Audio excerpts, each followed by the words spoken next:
Hello guys. Hello दोस्त। आप सबको मेरा सादर प्रणाम। नमस्ते।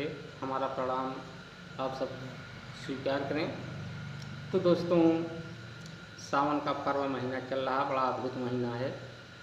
दोस्तों, आजकल लोग कांवड़ लेकर बड़े प्यार से जा रहे हैं जल चढ़ाने महादेव जी का। और महेश्वर शिव बहुत दयालु हैं, दया के सागर हैं दोस्तों।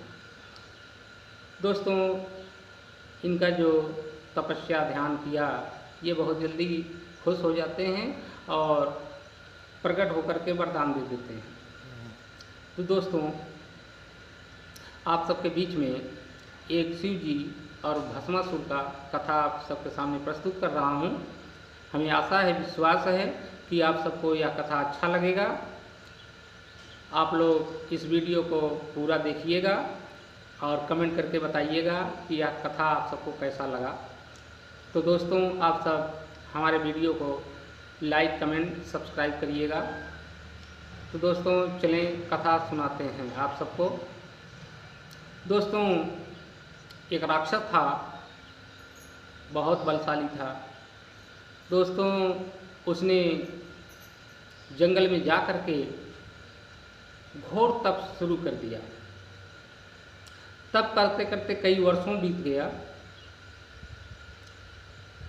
बहुत कठिन तपस्या किया उस राक्षस ने,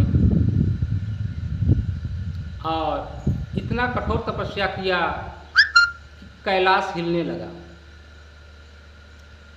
कैलाश हिलने लगा।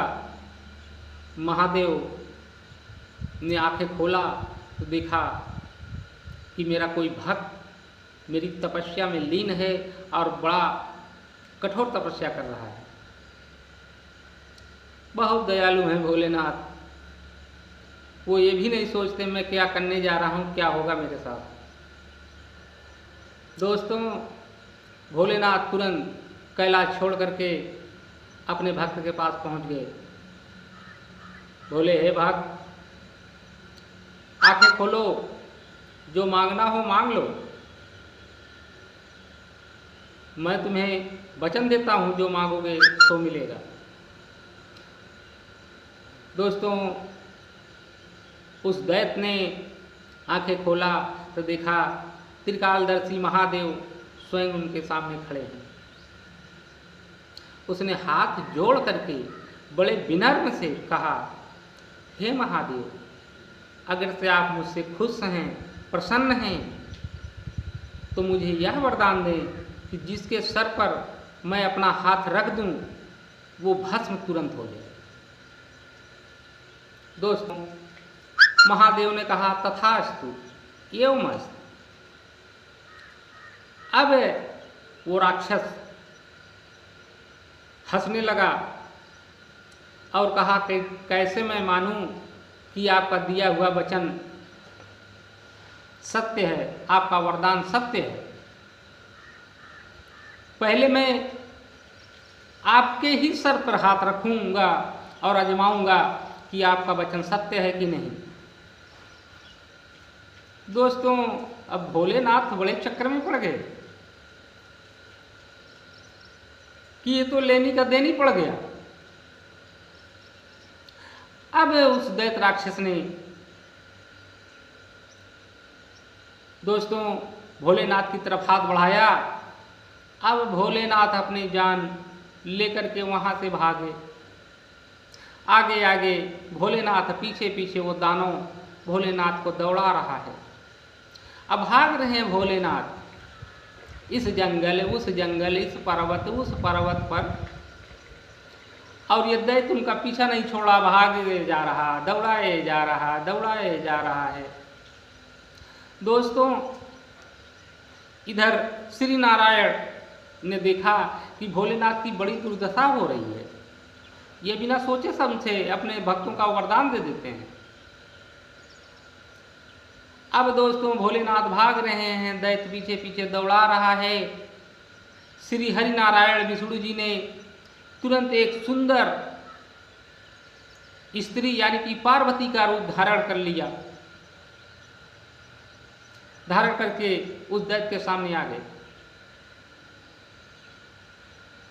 बोले ये दैत्यराज, किसके पीछे भाग रहे हैं? अरे उनको छोड़िए, जाने दीजिए, आप मुझसे विवाह कर लीजिए। अब दैत्य देखा कि अति सुंदर नारी है, विश्व मोहिनी है,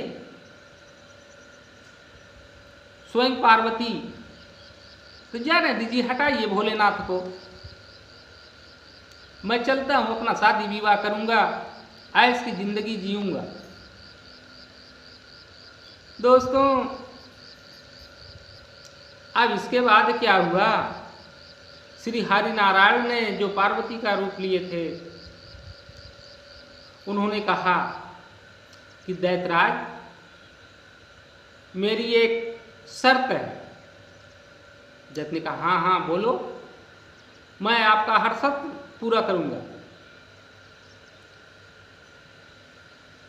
अब जो हरिनारायण ने कहा कि हे दैत्यराज, मेरे भोलेनाथ मुझे तांडव नाच दिखाते थे, आप भी मुझे तांडव नाच दिखाइएगा, तभी मैं आपसे शादी करूंगी, अन्यथा नहीं करूंगी।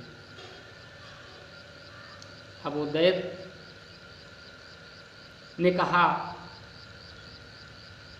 मुझे तो नाचना नहीं आता है, आपके भोलेनाथ कैसे नाचते थे, आपके पतिदेव कैसे नाचते थे? श्री हरिनारायण जो पार्वती का रूप लिए थे बोले, हे दैत्यराज, मैं आपको सिखा दूंगी, जैसे जैसे मैं नाचूंगी वैसे वैसे तुम भी नाचो। दैत्य तैयार हो गया खुशी खुशी। अब श्री हरिनारायण पार्वती के रूप में नाचना शुरू कर दिए। बोले जैसे जैसे मैं नाचूं वैसे वैसे तुम भी नाचो। अब श्री हरिनारायण हाथ कभी कमर पर रखते, कभी कंधे पर रखते, कभी दाएं करते, कभी बाएं करते। उसी तरीके से दैत्यराज भी अपना हाथ कर रहा था, नाच रहा था। अब उसको नाचते हुए इतना उलझा दिए श्री हरिनारायण कि वो नाचते नाचते ये भी भूल गया कि मुझे ये वरदान मिला है भोलेनाथ का, जिसके सर पर हाथ में रख दूंगा वो भस्म हो जाएगा, ये भूल गए। अब हरिनारायण मौका तलाश रहे थे, जब ये एकदम मोह में फंस गया और भूल गया वरदान को, तो नाचते नाचते श्री हरिनारायण ने एक हाथ अपनी कमर पर रखा, एक हाथ अपने हाथ सर पर रखा। जैसे इन्होंने अपना एक हाथ कमर पर रखा और एक हाथ अपने सर पर रखा, उस वक्त यही नकल दैत्य ने किया। एक हाथ अपने कमर पर रखा और जैसे ही दायां हाथ अपने सर पर रखा, उसी तरह में वो जलकर भस्म हो गया। दोस्तों, यहीं से उस दैत्य का नाम भस्मासुर पड़ा।